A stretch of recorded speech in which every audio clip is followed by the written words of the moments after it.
la NASA a l'intention et l'ambition d'envoyer un homme, un équipage, directement sur la Lune. Comment se déroulera cette opération? Eh bien, il suffit de se tourner vers ce schéma symbolique, assez fantaisiste, il faut bien le reconnaître, qui représente d'une part la Terre et d'autre part la Lune. Première transformation à bord de la cellule sur orbite.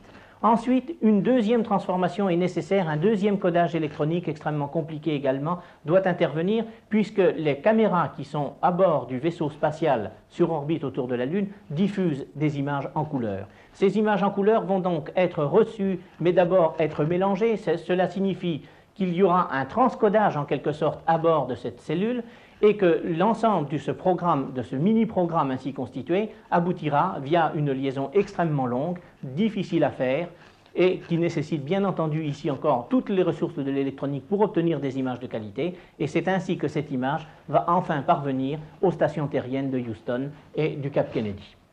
Notre camarade ingénieur, M. Geoffroy, vient de vous dire combien l'opération sur le plan technique était compliquée. Nous ne pouvons pas utiliser directement l'image des réseaux américains parce qu'ainsi que vous le savez, tous les quarts d'heure dans un programme américain, même s'il s'agit de montrer des images de la Lune, on injecte des séquences publicitaires. Nous sommes donc obligés déjà à partir de cette image en direct et sur le champ de fabriquer une image nouvelle qui soit pour nous consommable.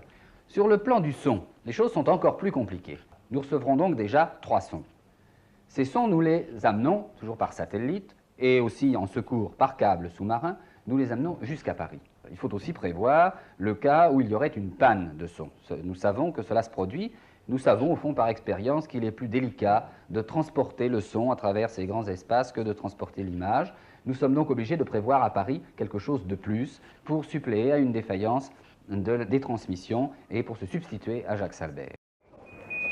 Voilà, OK pour la télévision. Si le MESA est abaissé, c'est le OK pour la télévision parce que la caméra doit fonctionner automatiquement.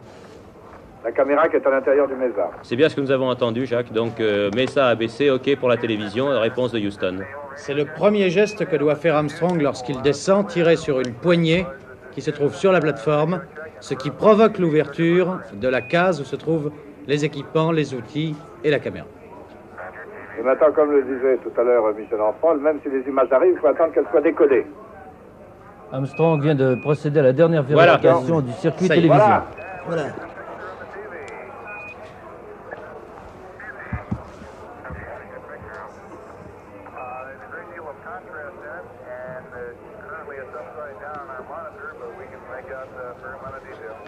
L'image est à l'envers.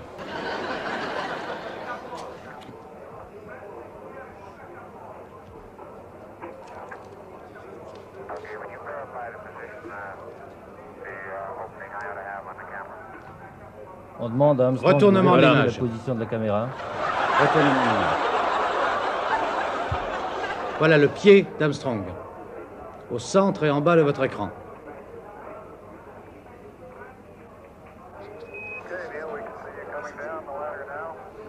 La sortie du LEM, c'est le début de l'échelle.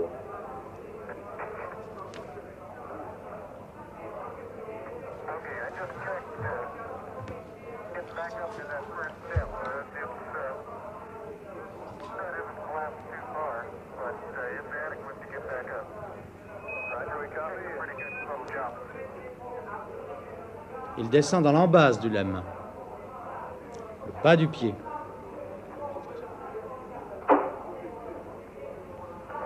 Le plus important maintenant, et la grande crainte que l'on avait ici à Houston, c'était que l'astronaute qui sort du LEM tombe.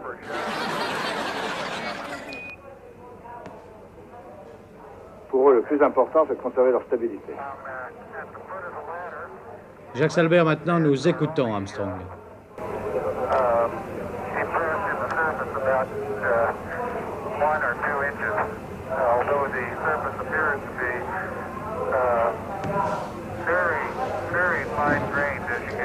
Apparemment, la surface est d'un grain de sable très fin, dit Armstrong. Voici le premier pas.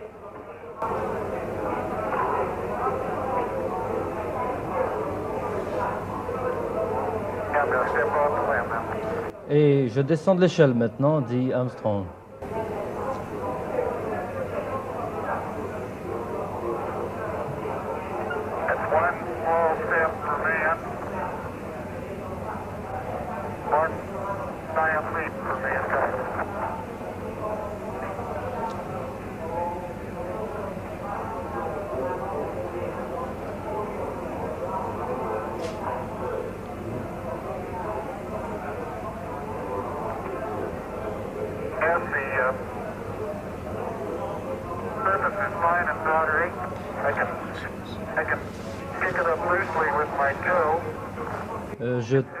Je tâte le sol du bout de l'orteil, dit Armstrong.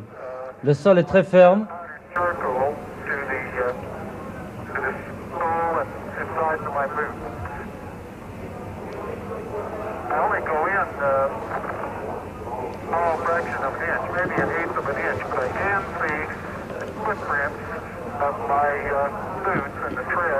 Je ne peux pas voir l'empreinte de mon pied sur le sol.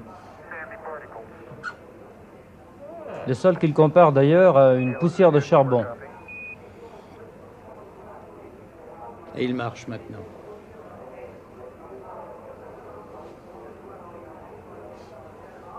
Go ahead, Mr. President. Hello, Neil and Buzz.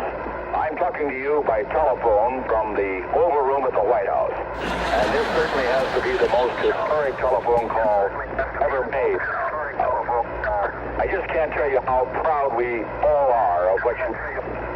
For every American, this has to be the proudest day of our lives. And for people all over the world, I am sure they too join with the in recognizing what an immense feat this is. Because of what you have done, the heavens have become a part of man's world.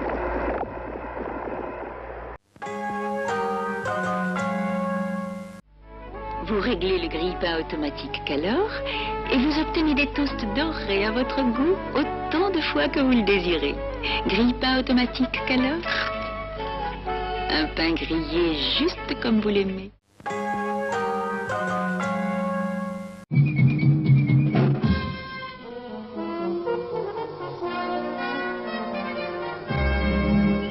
Au nom du gouvernement français, j'ai le grand plaisir d'accueillir aujourd'hui les 3 héros de la plus grande épopée que l'humanité ait connue. Neil Armstrong, au nom du président de la République, et en vertu des pouvoirs qui nous sont conférés, nous vous faisons chevalier de la Légion d'honneur.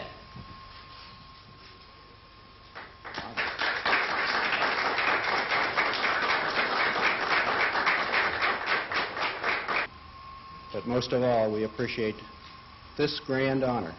Nous avons apprécié votre accueil, mais par-dessus tout cet honneur. Of France. In particular, because France has been known through history. Parce que la France est connue dans l'histoire, et les Français sont connus comme des hommes de courage. Courage de l'esprit et courage du cœur. Courage of the heart. Thank you. Eh bien, messieurs, je suis heureux de saluer en vous les héros de la plus grande aventure humaine. Je vous souhaite donc une très agréable soirée. Bonsoir, merci.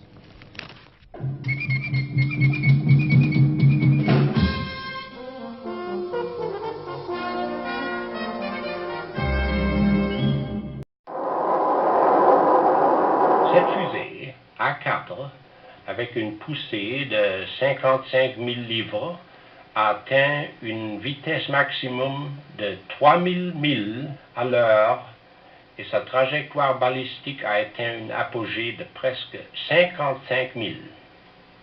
Par conséquent, la fusée A4, dont le nom fut plus tard changé en celui de V2, a ouvert la voie à l'exploration de l'espace. Car la V2 n'est pas seulement le précurseur des missiles à long rayon d'action.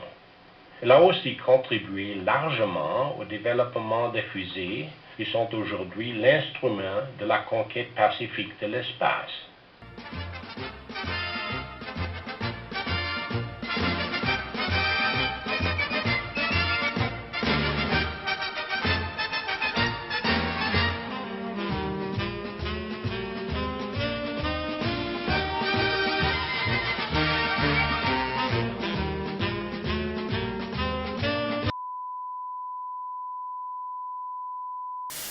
Est-ce qu'on peut avoir un débat intellectuel sur un sujet? Vous pensez que l'être humain est un animal? Alors, arrêtez de dire que la Terre est plate, si je vous ne pense pas que l'homme soit un animal, précisément. Vous ne pensez pas, mais factuellement, nous sommes des animaux. La différence entre l'animal et l'humain, pour moi, est le projet. Un animal a un futur. Voilà, bien joué.